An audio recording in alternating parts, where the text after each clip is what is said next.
Chapter 2. Just because you live in a tower doesn't make you a prince. The ride isn't as bad as I thought it would be. I mean, it's not good, but that has more to do with the fact that I've been traveling all day and I just want to get someplace, any place, where I can stay longer than a layover or a really long snowmobile ride. As if that place also happens to be warm and devoid of wildlife, I can hear howling in the distance, and I'm all about it. Especially since everything south of my waist seems to have fallen asleep. I'm in the middle of trying to figure out how to wake up my very numb butt when we suddenly veer off the trail. And I mean trail in the loosest sense of the world. We've been following and onto a kind of plateau on the side of the mountain. It's as we wind our way through it, yet another corpse of trees that I finally see lights up ahead. Is that Katmere Academy? I shout. Yeah. Macy lays off the speed a little, steering through the trees like we're on a great slalom course. We should be there in about 5 minutes. Thank God. Much longer out here, and I might actually lose a toe or three, even with my doubled up wool socks. I mean, everyone knows Alaska's cold, but can I just say it's freaking cold and I'm not prepared? Yet another roar sounds in the distance. But as we finally clear the thicket of trees, it's hard to pay attention to anything but the huge building looming in front of us, growing closer with every second that passes. Or should I say the huge castle looming in front of us? Because the dwelling I'm looking at is nothing like a modern building and absolutely nothing like any school I've ever seen. I tried to Google it before I got here, but apparently Katmere Academy is so elite, even Google hasn't heard of it.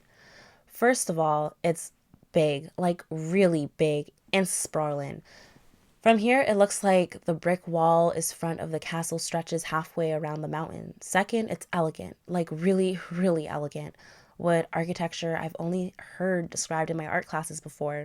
Vaulted arches, flying buttresses, and giant ornate windows dominate the structure. And third, as we get closer, I can't help wondering if my eyes are deceiving me or if there are gargoyles, actual gargoyles, protruding from the top of the castle walls. I know it's just my imagination, but I'd be lying if I'd say I didn't half expect to see Quasimodo waiting for us when we finally got there. Macy pulls up to the huge gate at the front of the school and enters a code. Seconds later, the gate swings open and we're on our way. Again. The closer we get, the more surreal everything feels, like I'm trapped in a horror movie of Salvador Dali painting. Katmere Academy may be Gothic castle, but at least there's no moat, I tell myself as we break through one last copse of trees. And no fire-breathing dragon guarding the entrance, just a long, widened driveway that looks like every other prep school driveway I've ever seen on TV, except for the fact that it's covered in snow. Big shock. And leads right up to the school's huge, incredibly ornate front doors, antique doors, castle doors. I shake my head to clear it. I mean, what even is my life right now?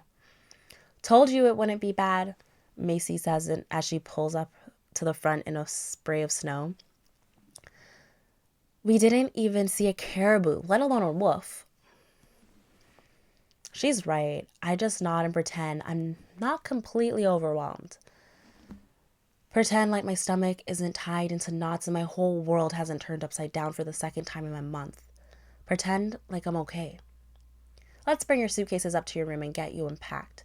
It'll help you relax. Macy climbs off the snowmobile, then takes off her helmet and her hat. It's the first time I've seen her without all the cold weather gear, and I can't help smiling at her rainbow-colored hair. It's short, choppy style that should be smushed and plastered to her head after 3 hours in a helmet, but instead it looks like she just walked out of a salon, which matches the rest of her. Now that I think about it, considering her whole coordinating jacket, boots, and snow pants look kind of shouts-covered model for Alaskan Wilderness Fashion Magazine. On the other hand, I'm pretty sure my look says I'm gone a couple rounds with a pissed off caribou and lost badly, which seems fair since that's about how I feel. Macy makes quick work of unloading my suitcases, and this time I grab 2 of them. But I only make it a few steps up the long, very long walk to the castle's imposing front doors before I'm struggling to breathe. It's the altitude, Macy says as she takes one of the suitcases out of my hand. We climb pretty fast, and since you're coming from sea level, it's gonna take a few days for you to get used to how thin the air is up here. Just the idea of not being able to breathe sets off the beginnings of panic attack. I've barely kept at bay all day. Closing my eyes, I take a deep breath, or as deep as I can out here, and try to fight it back. In, hold for 5 seconds, out. In, hold for 10 seconds, out. In, hold for 5 seconds, out. Just like Heather's mom taught me, Dr. Blake is a therapist, and she's been giving me tips on how to deal with anxiety I've been having since my parents died. Well, there you go. She said it, folks. Obviously we kind of knew that, obviously your parents died. But, just the way, they're kind of just dancing around it for the last 14 pages. How did they die? We want to know all this, Start thinking about it so we can know. Anyways. But I'm not sure her tips are up to combating all this any more than I am. Still, I can't stand here frozen forever, like one of the gargoyles staring down at me, especially not when I feel like Macy's concerned, even with my eyes closed. I take one more deep breath and open my eyes again, shooting my cousin a smile. I'm far from feeling. Fake it till you make it is still a thing, right? It's gonna be okay, she tells me, her own eyes wide with sympathy. Just stand there and catch your breath. I'll carry your suitcases up to the door. I can do it. Seriously, it's okay. Just chill for a minute. She holds up her hand in a universal stop gesture. We're not in any hurry. Her tone begs for me not to argue, so I don't, especially since the panic attack I'm trying to fend off is only making it harder to breathe. Instead, I nod and watch as she carries my suitcases, one at a time, up the school's front door. As I do, a flash of color way above us catches my eye. It's there and gone so fast that even as I scan for it, I can't be sure it ever really existed to begin with. Except there it is again, a flash of red in the lit window of the tallest tower. I don't know who it is or why they even matter, but I stop where I am, watching, waiting, wondering if whoever it was will make another appearance. It isn't long before they do. I can't really see clearly. Distance, darkness, and the distorted glass of the windows covered up a lot, but I guess the impression of a strong jaw, shaggy dark hair, a red jacket against a background of light. Girl said she can't see anything, and all I hear is a perfect description of every female main character gives in anything, strong jaw, shaggy hair, or hair that shines like the sun or whatever, okay, totally 100% have a picture already, we all have those, our little cast of male leads ready to go. So I got my person in my head already. But I don't know if we have to switch him up later, because is he main character or is he sub main character? I guess we'll see. Ready to try again? She calls down from a spot near the front doors. Oh yeah, of course. I start up the last 30 or so steps, ignoring the way my head is spinning. Altitude sickness, one more thing I never had to worry about in San Diego. Fantastic. I glance up at the window one last time, not surprised at all to find that whoever was looking down at me is long gone. Still, an inexplicable shiver of disappointment works its way through me. It makes no sense though, so I shrug it off. I have bigger things to worry about right now. Wait, are we trying to say that this vampire thing that's about to happen, because we all know Crave's about a vampire. Okay, thank you. But they have soulmates and you can feel them?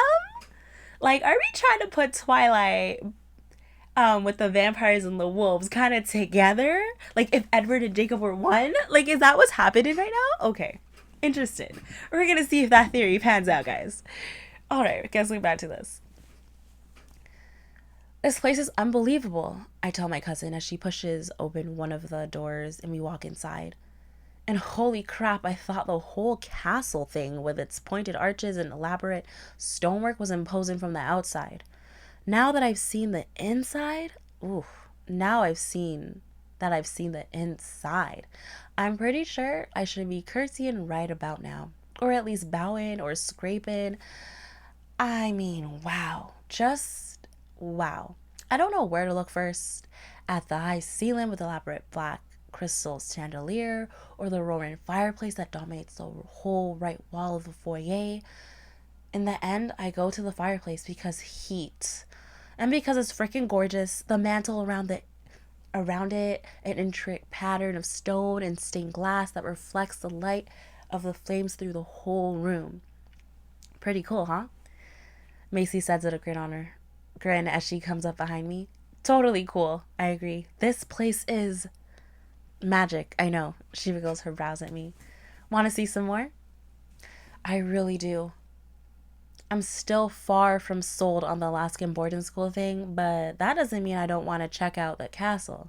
I mean, it's a castle, complete with stone walls and elaborate tapestries. I can't help but want to stop and look at the as we make our way through the entryway into some kind of common room.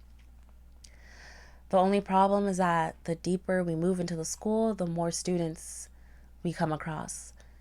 Some are standing around in scattered clumps, talking and laughing, while others are seated at several of the room's scarred wooden tables, leaning over books or phones or laptop screens. In the back corner of one room, sprawled out on several antique-looking couches in varying hues of red and gold, is a group of 6 guys playing Xbox on a huge TV, while a few other students crowd around to watch. Only as we get closer, I realize they aren't watching the video game or their books or even their phones. Instead, they're all looking at me as Macy leads, and by leads, I mean parades me through the center of the room. Okay, Macy, I don't low key. I don't know if she likes a cousin or she doesn't. Cause how are you just gonna throw her into like that? You know, oh, I got the new person here and she's all mine. You know, it's kind of like it's giving me territory. It's giving me alpha female right now. You know, like, oh, if you want to talk to her, please come to me and talk. But Macy does seem like she's like a chatterbox already, so I think she does like. And her dad's obviously the headmaster, so you know, center of attention. But like, damn girl, you know what my girl's gone through? You know she low-key just wants to get in bed and curl up. And she almost had a whole panic attack. So I don't know if I'm gonna like Macy yet or I'm not. I don't know yet. Okay. I think I will, because if she was a bad character, she wouldn't have came up to get her cousin, you know? But I don't know, we'll see. My stomach clenches and I duck my head to hide my very obvious discomfort. I get that everyone wants to check out the new girl, especially when she's the headmaster's niece, but understanding doesn't make it any easier to bear the scrutiny from a bunch of strangers, especially since I'm pretty sure I have the worst case of helmet hair ever recorded. I'm too low-key, okay, I don't know how, okay, obviously she's young, because of my age, I low-key do age up these kids, these people, these characters, because they always be making these characters so young. So when I read, they're adults. They are full-grown adults. They and people start school at a very late age, like 25. So I don't have to feel bad about anything. So what I'm about to say can't be like, oh my god, she's so young, you can't say that about her. No. In my head, she's old, and just all the people around her are old too, okay? All I see are 25 and pushing, okay? Thank you. In this world, that's when you start school. Okay, but yeah, she's probably given, like, really cute bedhead is what she's given. That's probably what she's given. She's like, oh my god, I look so ugly. And everyone's like, damn, she looks cute. She looks fine. So, I just wanted to say that.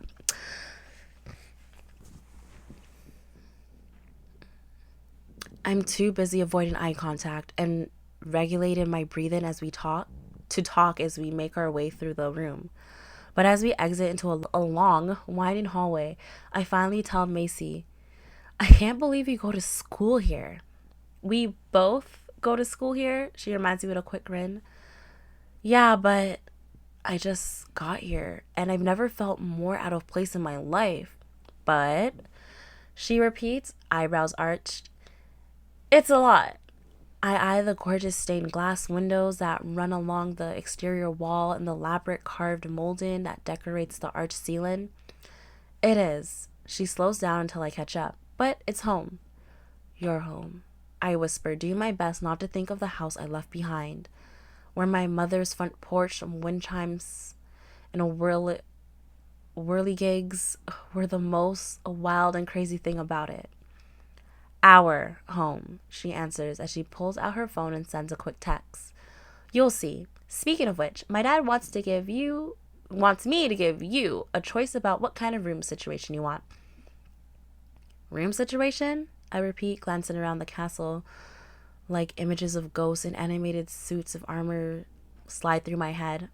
Well, all the single rooms have been assigned for this term. Dad told me we could move some people around to get you one, but I really hoped you might want to room with me instead. She smiles hopefully for a second, but it quickly fades as she continues.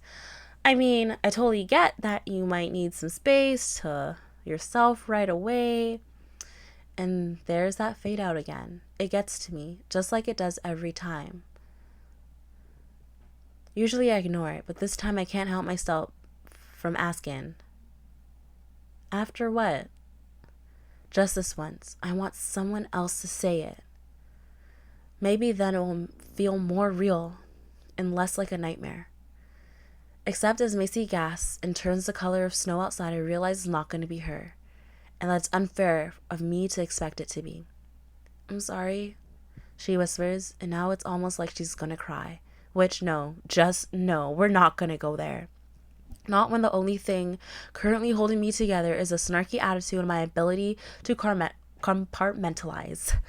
No way am I going to risk losing my grip on either. Not here, in front of my cousin and anybody else who might happen to pass by. And not now when it's obvious from all the stares and I'm totally the newest attraction at the zoo. So instead of melting into Macy for the hug I so desperately need, instead of letting myself think about how much I miss home and my parents and my life, I pull back and give her the best smile I can imagine.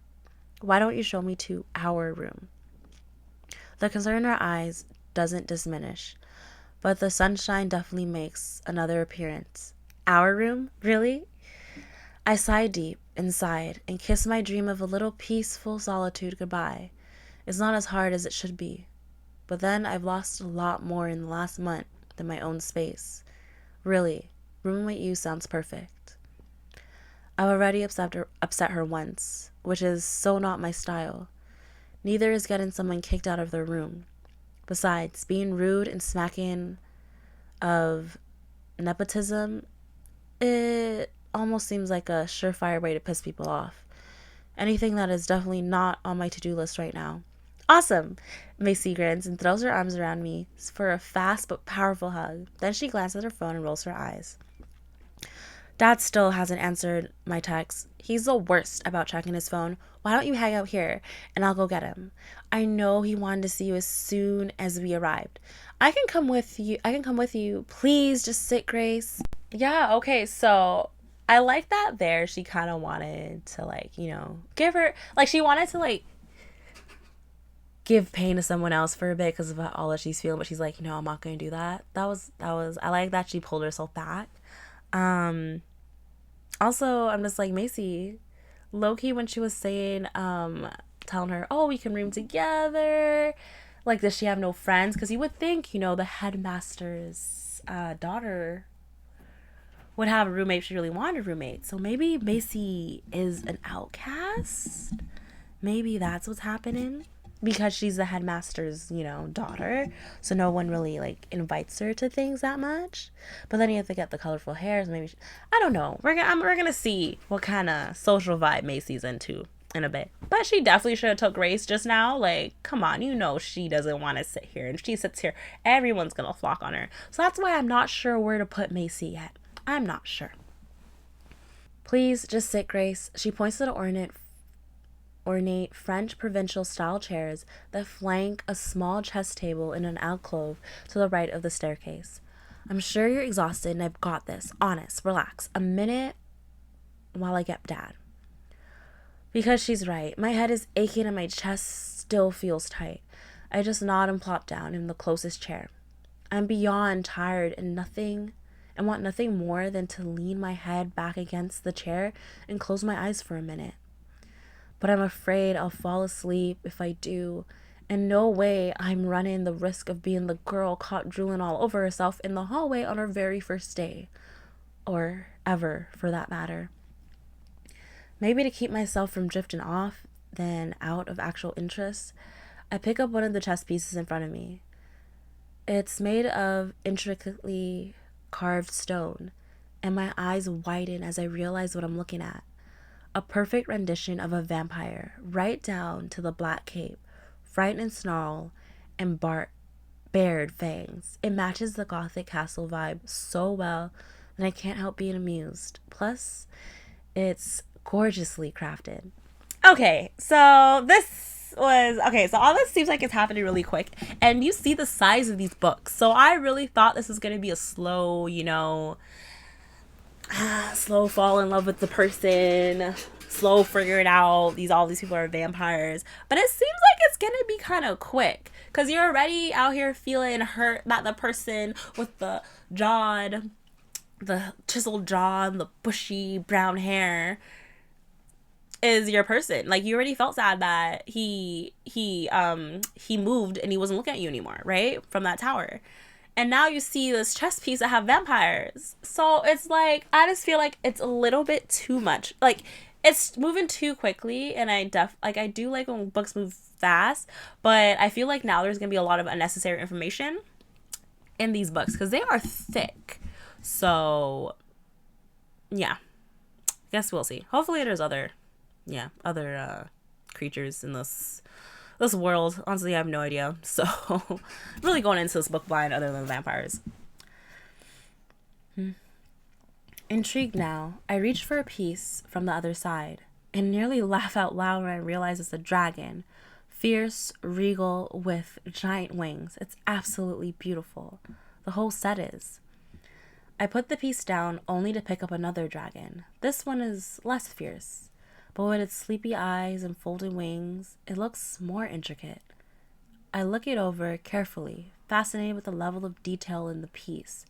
Everything from the perfect points on the wings to the careful curl of each talon reflects just how much care the artist put into the piece. I've never been a chess girl, but this set might change my mind about the game. When I put down this dragon piece, I go to the other side of the board and pick up the vampire queen.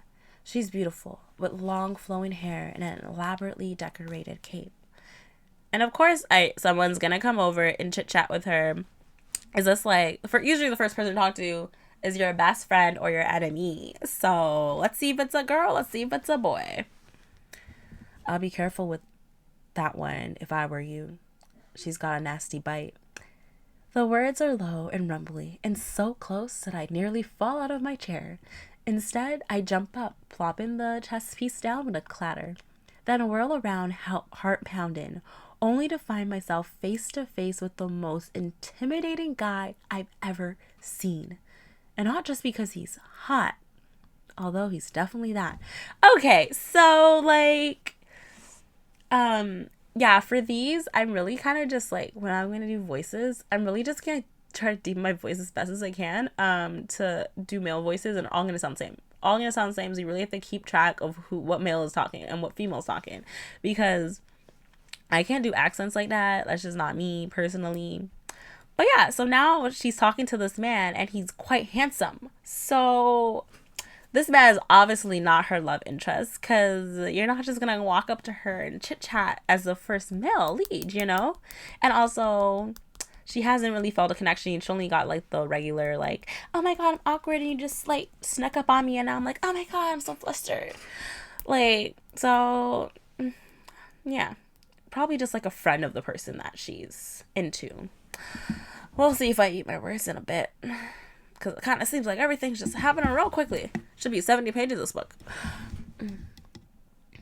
Still, there's nothing more to him. Something different and powerful and overwhelming, though I don't have a clue what it is. I mean, sure, He has the kind of face 19th century poets love to write about, too intense to be beautiful and too striking to be anything else.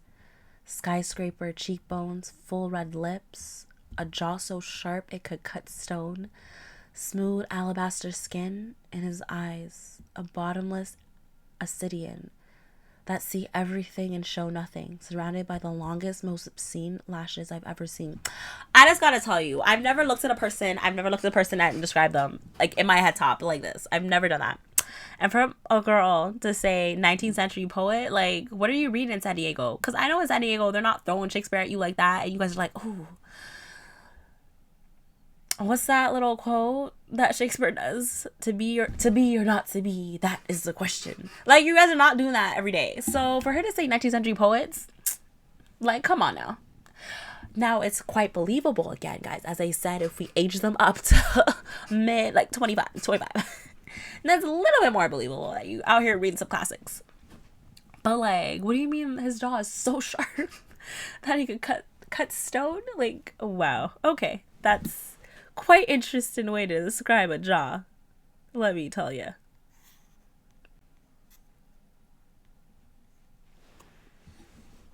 And even worse, those all-knowing eyes are laser focused on me right now, and I'm suddenly terrified that he can see all the things I've worked so hard and so long to hide. I try to duck my head to try to yank my gaze from his, but I can't. I'm trapped by his stare, hypnotized by the sheer magnetism rolling off him in waves. I swallow hard to catch my breath. It doesn't work. And now he's grinning, one corner of his mouth turning up in a crooked little smile that I feel in every single cell, which only makes it worse, because that smirk says he knows exactly what kind of effect he's having on me. And worse, that he's enjoying it. Is it wrong that I low-key love it when guys, like in the books, do that? They're like, they know they have this effect on me, making me squirm. And I'm just like, I love that. I'm like, go all for it. Oh, I hope you guys become best friends, because I need this more. I need this. Annoyance flashes through me at the realization, melting the numbness that surrounded me since my parents' deaths. Waking me from the stupor that's the only thing that's kept me from screaming all day, every day, at the unfairness of it all. At the pain and horror and helplessness that have taken over my whole life. It's not a good feeling. And the fact that it's this guy, with a smirk in the face and the cold eyes that refuse to relinquish their hold on me, even as they demand that I don't look too closely, just pisses me off even more. It's that anger that finally gives me the strength to break free of his gaze. I rip my eyes away, then search desperately for something else, anything else to focus on. Unfortunately, he's standing right in front of me, so close that he's blocking my view of anything else. Ooh, okay, so he's tall, he broad, okay, he's strong. Okay, sir. Okay, I see you, but yeah, we're mad here. Oh.